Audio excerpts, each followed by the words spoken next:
How's it going? I thought I'd do another wet fly here. Put one up on Facebook here, a little sunburst and solar flare bumble. And it's maybe a colour combination people weren't used to, especially the solar flare. So I thought I'd tie it up how I tied it, and I'll go through the materials for anybody starting off. It was a good bright fly, kind of a sort of an alternative to a golden olive bumble. Instead of a golden olive body and an orange collar, I'm going to put a sunburst cockhackle, which is going to be the palmer body, this sort of intense sort of yellowy orange. It's a nice colour. The collar on this fly is going to be a saddle, a hen saddle, and it's a sunburst. It's hard to see there, or solar flare I should say, not sunburst, not the same as the cockhackle. It's hard to see there. It's just a bit more orangey, a bit darker than the sunburst, which you can see there, and a hot orange seals fur for the body and the dubbing, red, dyed red tippet for the tail, and copper wire, small, for the rib, and for the head hackle it's going to be a blue grizzle hen saddle. The hook and the vise is a size 10B175, and the thread I'm going to use is chartreuse, and this is UTC 70 denier, so get your thread attached, snap it off or cut it, whichever you prefer to do. I'm going to turn the vise here just so I can see. I'm going to stop the thread just before the barb. That's where I like to stop my thread.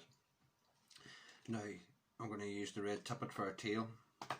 People struggle to get their tippet sitting nice. There's a couple of different things that they do wrong. One of them, especially beginners, is how they remove it from the feather. So I keep it steady in one hand, slip my feathers in, my scissors in, try not to disturb them, and then I remove the feather. That should keep everything all lined up. This is not critical, it's not going to matter, but it makes for a neater fly. The next thing is getting the length of the body, or the length of the tail, and I normally do it about the length of the body, so I measure it up like that, pinched it, transfer that over to where my tying thread is. A soft pinching loop at the start, and then another soft one, because if you tighten too much on these loops, it'll flare the tail out. So that's about right. That's the right amount of fibre. You don't want too much and you want too little. It's about the right length. Maybe just a touch long. At this point you can adjust. You're happy?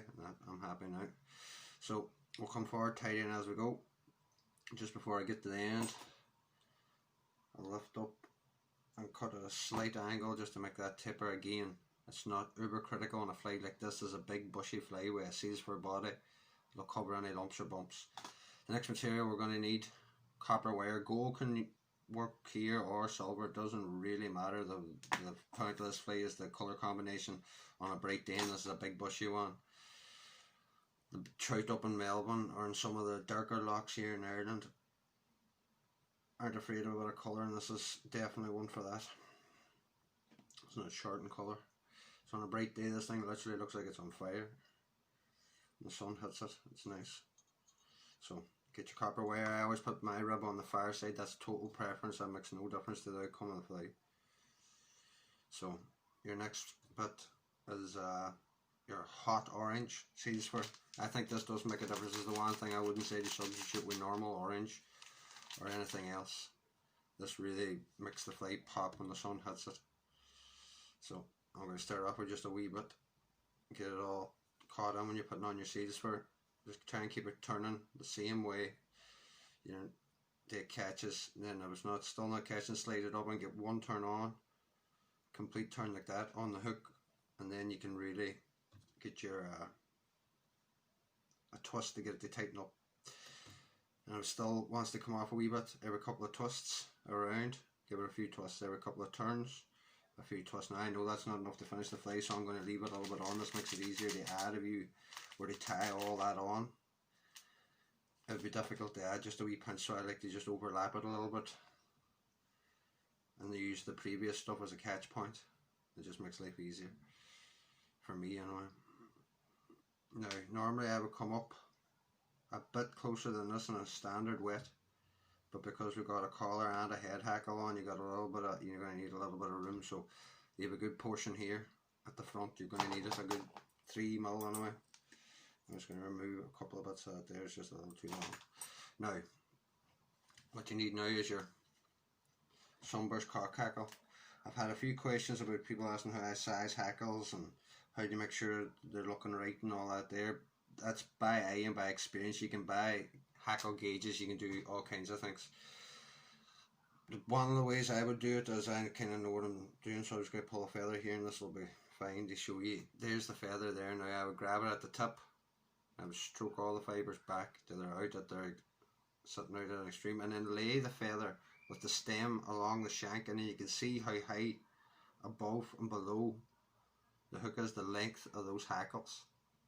You don't want them too much past the barb of the hook and length, but I do like them at least to the barb, a wee bit but beyond, not too short either. It's all personal preference, but that's how I gauge mine. I like to see it they get just a little bit longer. So if you put it up, or another way to do it is to wrap it like that there, and you'll see how big they are, or get a gauge and wrap it around and it'll tell you what size of hook.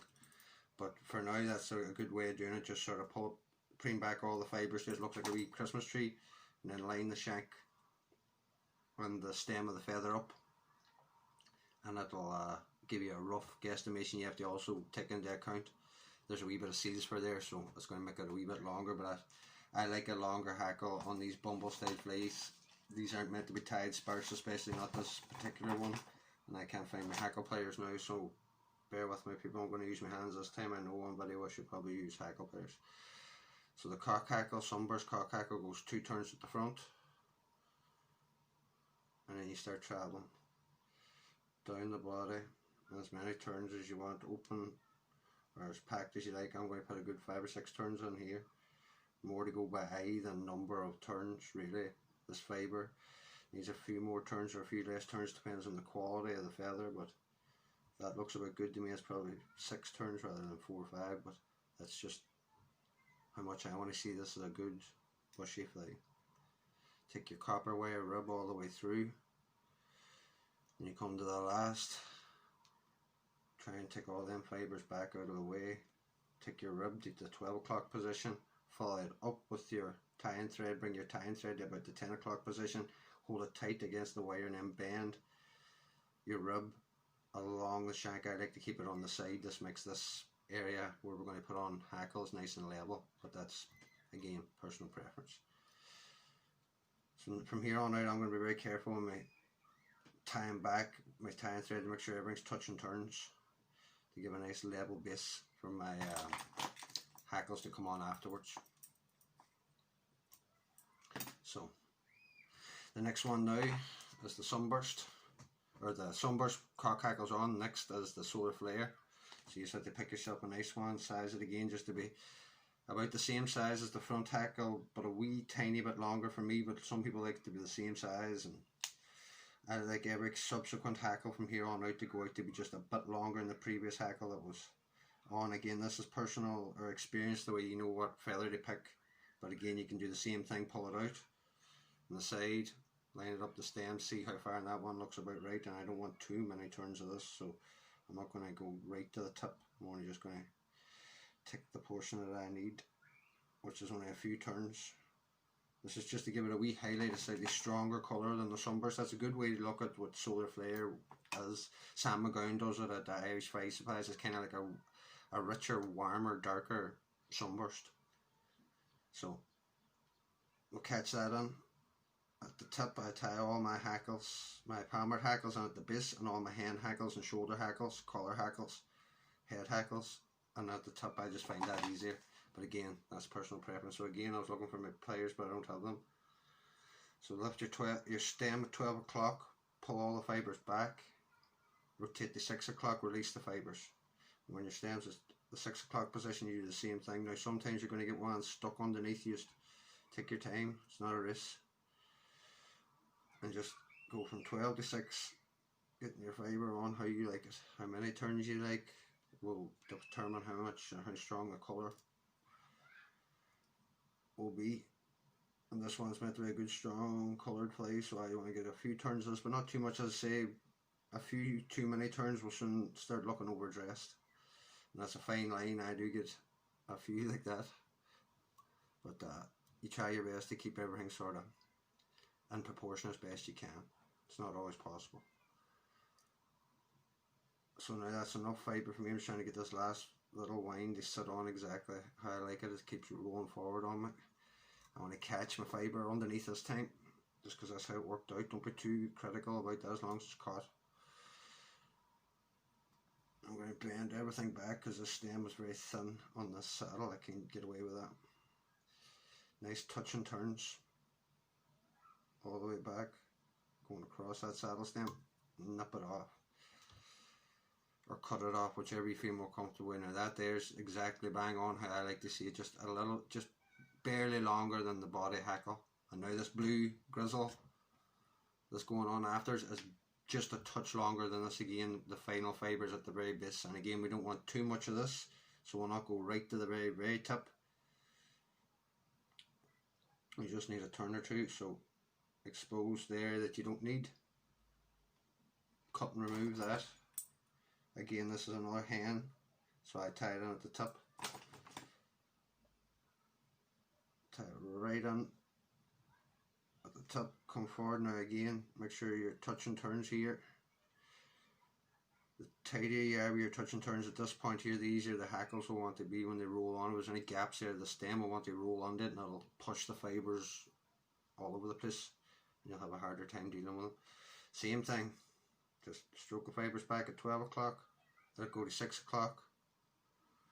Before you move it round, stroke everything back when the stem's at 6 o'clock, release it at 12 o'clock, and so on and so forth. Do you get the right amount of turns, the strength of colour? Some people only like a few turns, some people like it a bit more. It's entirely up to you.